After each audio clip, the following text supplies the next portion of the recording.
Okay, Andy, you've won here 3 times. There's a statue of you outside.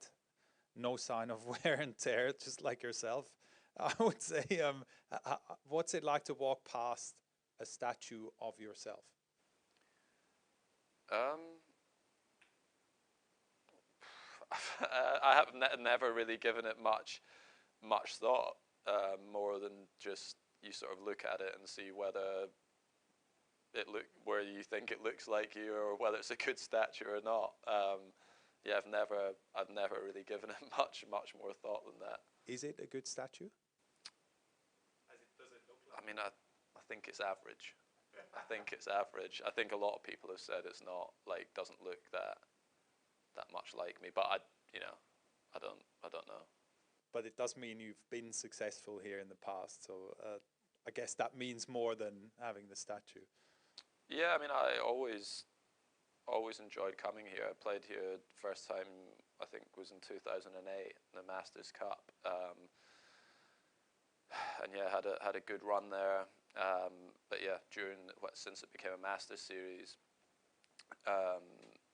yeah, I've played probably some of my better tennis here. Made the final 1 year and won 3 times. Yeah, always enjoyed it. What does it mean to bring tennis back to this part of the world after a long absence, especially here in Shanghai? Yeah, well, like I said, I think, the fans have always come out and supported this event, really well. I've always enjoyed coming to play here. Obviously, there's been the change to the 12-day event now as well, so the tournament has, it's changed a lot. The facilities and everything, and great gym and everything for the players. It's changed a lot over the years. They've obviously been working hard the last 3 or 4 years to improve the event, and they've definitely done that. So yeah, it's good to be back, and yeah, hope it's not the last time I'm here. You became the youngest champion of this event in 2010 as a 23-year-old. Now, probably a lot of people don't remember much about when they were 23. How much of that time do you remember, and what it was like, what it meant to you to win here?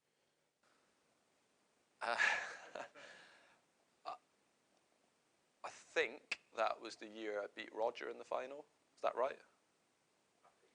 I think so. Because I think in 2011, actually, I don't know. Do we know that? Yeah, the same for everyone then. I don't know. Yeah, I'm pretty sure that was the year I beat Roger in the final. I'm not 100% sure. My memory with that stuff is terrible now. I used to remember all of my matches, and especially tournaments that I'd won. And yeah, since I had children, like, it feels like that was such a long time ago. Yeah. Wait, so having children changed the way you remember things, or yeah, certainly. Memory loss, almost, yeah. Yeah, it's strange because I know from lots of tennis players, and certainly me, for large parts of my career, I could remember, like, every round that, if you'd asked me, in 2010 when you won here, who did you play against? Like, I would know the whole draw and remember scores and everything, and now I literally have nothing. Yeah, I mean, I'd seen obviously my face on the board here, like, but yeah, like, even the years that I won, I'm not 100% sure. I know I won in 2016. You've obviously told me 2010, and I don't know even the third time. Was it 2011? I don't know.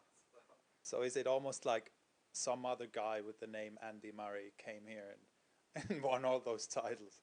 I mean, it's not. I mean, it's not that bad. It's just my memory of the, like, specific matches and years and everything. It's sort of, I don't know. It's like kind of all blends into one. Really, like, I find it hard to be very specific now with my matches and tournaments and years and everything. It's not easy.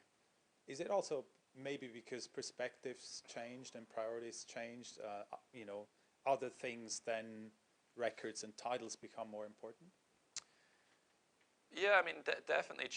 Well, for me anyway, it definitely changed my perspective on things, and yeah. Whereas before, like before my family, like a lot of the focus, a lot of my focus was just on just on tennis. So if you won the match, you would be you know be really happy. If you lost, you'd be really disappointed, and then you would spend a period of that time after that match going over you know why the match went extremely well, or when you've lost, like analyzing exactly what's gone on, what's happened, and probably thinking about it for a lot longer than maybe what I do now, because there's other more important things in my life. Obviously still love playing and the competing, but it's just from a memory perspective, I don't spend loads of time like dwelling on the results, I guess. And what about tennis do you enjoy most nowadays? I mean, I enjoy all of it. Like, I mean, sometimes obviously the competing at times has been hard recently because the results have not been as good as what I would want and I would hope. But in terms of like the training, like the preparation, the traveling, you know, like trying to improve and get better. Yeah, like I love all of that stuff. And obviously, at the end of it, you want, when you put the hard work in and the effort. Obviously, you want to have really good results. And it's hard at times for me when I've played right at the top of the game, is that my expectations are to play to that level. So if I'm not achieving that, it can be frustrating. So, but yeah, I mean, I don't, I'm not tired of traveling. I'm not tired of training or any of the stuff that goes into it, really, at all.